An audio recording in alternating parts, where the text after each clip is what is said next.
Voice Track, gestion publicitaire. Nyota FM. Et un support technique, c'est sur Nyota. Écoutez, c'est une nouveauté. Et 2026, mesdames, messieurs, bonsoir et bienvenue à tous à cette édition du journal qui retient un seul titre à la une. Il s'agit de ces difficultés rencontrées par les chasseurs au village Kiami Tofoué. Les animaux sont de plus en plus rares et la conséquence, c'est que les chasseurs peinent à nourrir leur famille. Dans le corps du journal, bien sûr, nous irons jusque dans ce village pour découvrir la réalité des chasseurs à Kiami Tofoué.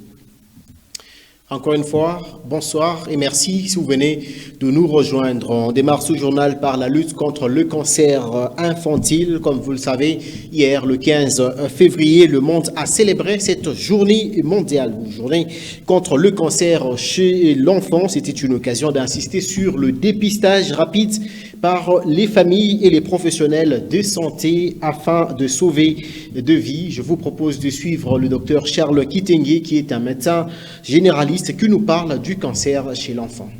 Le plus fréquent, ce sont les cancers qui touchent le tissu sanguin, donc qui touchent le sang. Donc ce sont des leucémies. À côté de ça, il y a des cancers qui peuvent toucher le cerveau, l'œil, le rein. Donc le cancer, c'est une maladie qui touche presque toutes les cellules de notre organisme. Il y a des facteurs qui favorisent le développement des cancers chez nos enfants.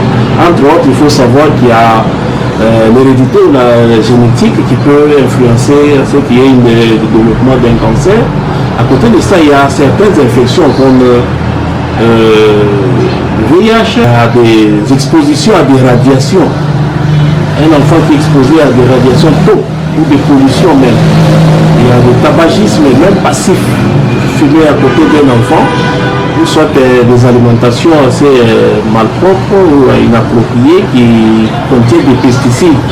Ainsi, ce genre de facteurs ont été incriminés dans le développement de cancer chez nos enfants. Cliniquement, d'abord, il faut d'abord le diagnostiquer. Il faudra faire un diagnostic assez précis pour une prise en charge. Il y a des médicaments qu'on appelle la chimiothérapie, ce sont des médicaments qu'on peut donner à un enfant. Et ainsi, il y a aussi on peut exposer à une radiothérapie, on expose cet enfant à des radiations, voire même une chirurgie. Actuellement, il y a des avancées un peu dans le traitement de prise en charge des enfants. Il y a ce qu'on appelle l'immunothérapie, ou soit de greffe de moelle. C'est un spécialiste de santé que nous sommes, en commençant par la clinique. Il y a des signes et symptômes. Donc vous pouvez être devant un enfant qui présente juste une fièvre, un signe assez isolé, une fièvre prolongée sans cause évidente. Vous pouvez être devant un enfant qui présente juste un gonflement, un ganglion quelque part. Vous pouvez être devant un enfant qui a un amaigrissement inexpliqué. Ainsi, ce sont des signes qui ne sont pas assez pathognomoniques, donc spécifiques.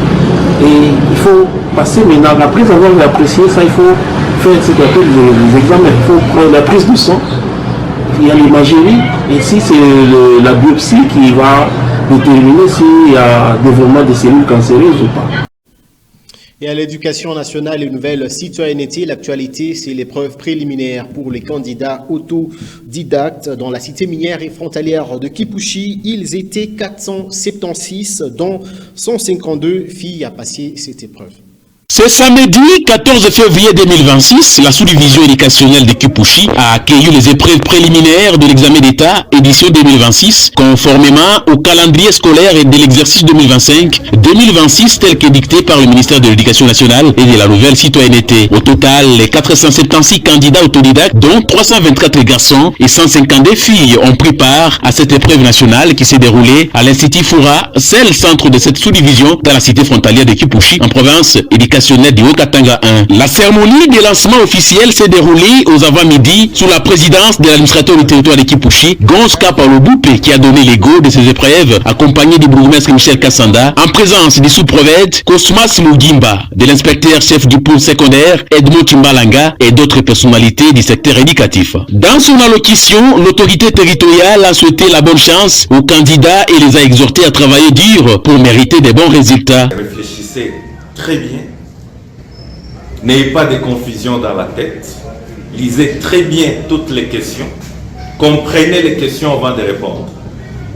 Donc soyez à l'aise, enlevez la frousse, enlevez la peur. C'est un examen, ce n'est pas la fin du monde. Et je suis sûr et certain que vous allez réussir. Et du reste, je vous souhaite toutes les bonnes chances. Selon Edmond Chimbalanga, les candidats ont été sélectionnés en fonction de leur cursus scolaire et cette épreuve porte habituellement sur 4 branches en raison de 10 questions de français, 10 de mathématiques, 3 d'anglais et 2 de culture générale. L'épreuve préliminaire pour les autodidactes de Kipouchi se passe aujourd'hui comme partout dans la République. Donc nous avons été sensibilisés depuis longtemps par l'IPP pour que cela se passe bien. Et c'est ce que nous avons suivi. Nous savons là-bas que les items qui nous sont parvenus étaient un peu inférieurs par rapport aux participants. C'est ainsi que nous avons attendu les ravitaillements de la part de Lubumbashi, qui est venu nous ravitailler en item pour qu'on puisse commencer au même moment pour tout le monde. Les candidats autodidactes sont les gens qui sont sélectionnés par rapport à leur cursus scolaire.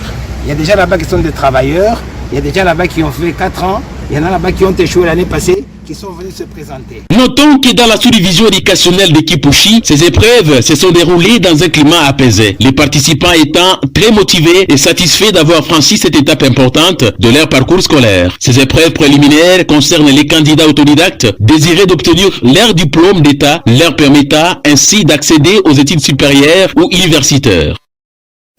Direction la ville-province de Kinshasa où les autorités provinciales ont durci le ton en matière d'assainissement. Un contrôle systématique des opérations d'évacuation des déchets ménagers a bien évidemment été mis en place à partir du 2 mars 2026 où une politique bien sûr de zonage sera pleinement appliquée. La population est donc invitée à respecter le tri sélectif des déchets organiques, l'utilisation obligatoire des sacs poubelles et la signature d'un contrat d'enlèvement des déchets, bien sûr, avec un prestataire agréé par le ministère. L'objectif est de lutter, bien sûr, contre la prolifération des déchets dans la capitale de la République démocratique du Congo. On va toujours rester à Kinshasa où des dispositions ont été prises pour éviter toute réoccupation du site de Paka-Djouma. Comme vous le savez, ce site a été l'objet d'une grande ou une vaste opération de démolition. La confirmation, bien sûr, a été donnée par Israël Moutala, qui est le secrétaire exécutif du gouvernement provincial. En tant que pouvoir public, nous voulions nous rassurer que nous convergeons dans la même direction. Quelle est la direction que nous voulons prendre? C'est offrir aux Kinoises et aux Kinois plus de sécurité. C'est permettre aux Kinois justement de mieux se déplacer, notamment en relançant le trafic ferroviaire. C'est aussi nous assurer que les Kinois soient garantis, qu'on leur garantisse une meilleure santé publique en évitant un foyer, notamment le foyer de choléra. C'est pour assurer aux Kinois la sécurité. Vous vous rappelez, il y a quelques jours, il y a eu un incendie non loin de là, à Paka-Djouma, qui a causé à peu près des dégâts matériels importants. Une cinquantaine de maisons ont été incendiées. Tout ça parce que les normes urbanistiques n'ont pas été respectées. Nous voulons aussi nous assurer que tout ce qu'il y a comme insécurité, que ce soit sur les avenues de poids lourds et l'avenue Flambeau, que nous mettons fin à cette insécurité récurrente. Donc en tant que pouvoir public, notre responsabilité première, c'est de garantir la sécurité des personnes et de leurs biens. Nous voulons aussi nous assurer que l'assainissement ne soit pas méprisé, parce que la plupart des immondices de Paka-Djouma finissaient dans les caniveaux sur les longs du boulevard de poids lourds, l'avenue Congo-Japon. Donc nous voulons absolument, avec cette action de démolition, répondre à tous ces impératifs d'ordre public. Mais nous n'ignorons pas la détresse humaine qui va avec. C'est comme ça que nous prenons toutes les dispositions pour alléger un tant soit peu la misère qui a suivi cette démolition. Le gouvernement central viendra en appui à la ville qui a déjà identifié un site, qui a déjà commencé un processus d'identification de toutes les personnes qui étaient concernées par ces démolitions. Et c'est le processus que nous sommes venus faire ici pour essayer de faire en sorte que le site soit viabilisé avec des latrines, avec des points d'eau et un minimum d'habitat. Voilà à peu près ce que nous sommes venus faire ici autour du VPM. Nous avons été mandatés par son Excellence Monsieur le Gouverneur pour que toutes les dispositions soient prises pour faire en sorte que Pacadjouma appartienne définitivement au passé, mais que les personnes qui doivent être relogées le soient, ceux qui veulent regagner l'intérieur du pays fassent aussi leur choix, mais tout ça ne se fera jamais au détriment de la sécurité, de la mobilité, de l'assainissement et de la santé des Quinoises et des Quinois. Cette population avait été avertie, il y a eu des mises en demeure depuis 6 mois, il y a eu même des indemnisations et même de lopin de terrain qui avait été donné à certains, à la population. Ils ont revendu et ils ont regagné le site. Donc, Pacadjouma, ça va faire la 3e ou la... Il y a eu même des indemnisations et même de lopin de terrain qui avait été donné à certains, à la population. Ils ont revendu et ils ont regagné le site. Donc, Pacadjouma, ça va faire la 3e ou la 4e démolition, mais cette fois-ci, le processus est irréversible. On va poursuivre ce journal jusqu'au village Kiami Tofoué où la chasse reste la seule activité vivrière pour plusieurs familles. Plus les chasseurs deviennent nombreux, moins ils s'y retrouvent à cause de la rareté des animaux. Je vous propose de suivre les détails dans cet élément. Sous les bois du village Kiamitofoui, les chasseurs ont érigé leur quartier général. C'est ici qu'ils établissent les stratégies pour attraper leur butin.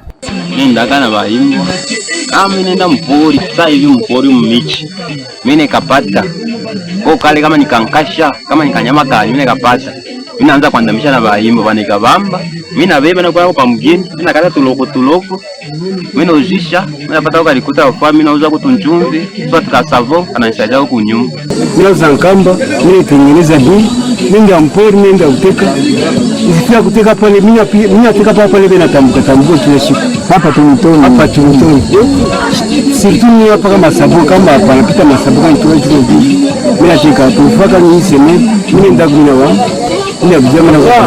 Plus les chasseurs sont nombreux, plus les animaux deviennent rares et l'activité n'est plus rentable.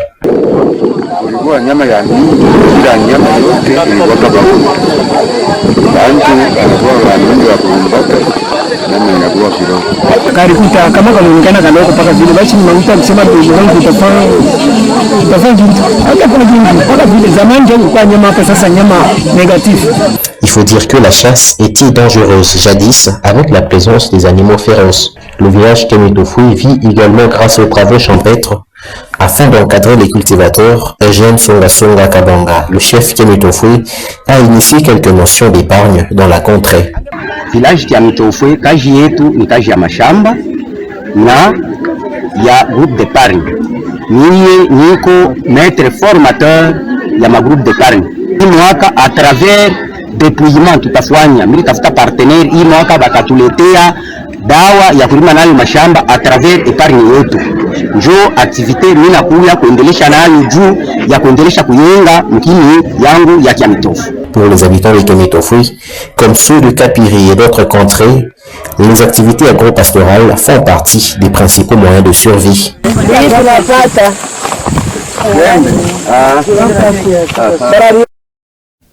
Et nous allons terminer par l'actualité sportive. Le TP Mazembe a chuté face au FC Blessing. C'était au stade d'Ur de Kolwezi hier dimanche 15 février 2026. 1-0 pour les locaux. Mazembe qui a vu aussi certaines fautes non sifflées par l'homme en noir selon l'équipe de nos reporters. On est dans le temps additionnel. Le ballon de Denis Tumba est touché de la main dans la surface. Pedro est proche de l'action. Sous ses yeux, il avale son sifflet. À croire qu'il a fait exprès. Il ébranle la Ligue nationale de football de ses scandales. Il est passé maître dans l'art des bêtisiers du football. Et chaque saison, il l'occasion pour lui de tourner un nouvel épisode de Pedro Munganga. Il a fallu se déplacer au stade Dior pour vivre les affres d'un homme au sifflet qui n'est pas à son premier forfait. Entre lui et Mazembe, les saisons se suivent et l'histoire se répète. Certes, une défaite qui ne porte pas totalement la responsabilité de l'arbitre, mais Pedro Munganga a décidé que les pénaltys n'existaient plus dans un match de football. Dommage pour les Corbeaux qui ont une cible dans le dos. Une partie derrière des ratés dans une première période où les Corbeaux pouvaient tuer le match.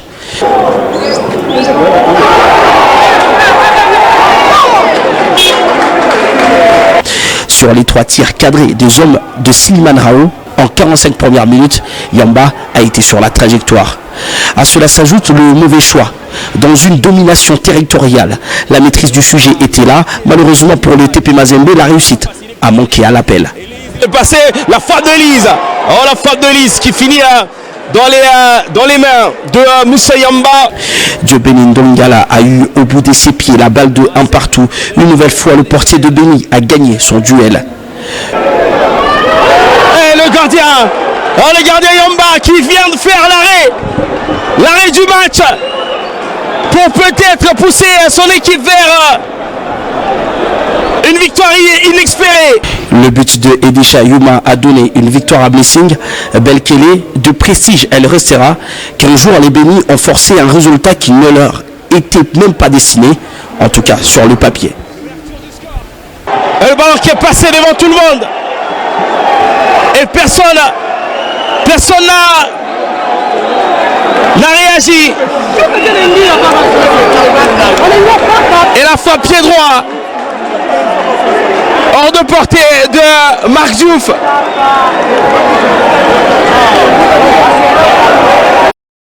C'est donc par là que va s'achever cette édition du journal. Mesdames, Messieurs, merci pour votre fidélité. Les informations continuent sur www.nyota.net. Nyota, nyota, nyota, nyota. Mon étoile, c'est Nyota. Chapakazi, sasa Nyota. Nyota, Nyota. Nyota, Nyota, Nyota, Nyota. La chaîne qui fait du sport réellement sans affaire.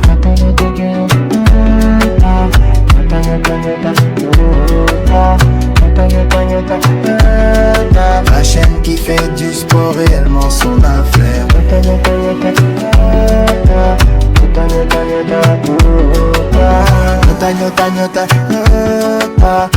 Nyota Télévision, la chaîne qui fait du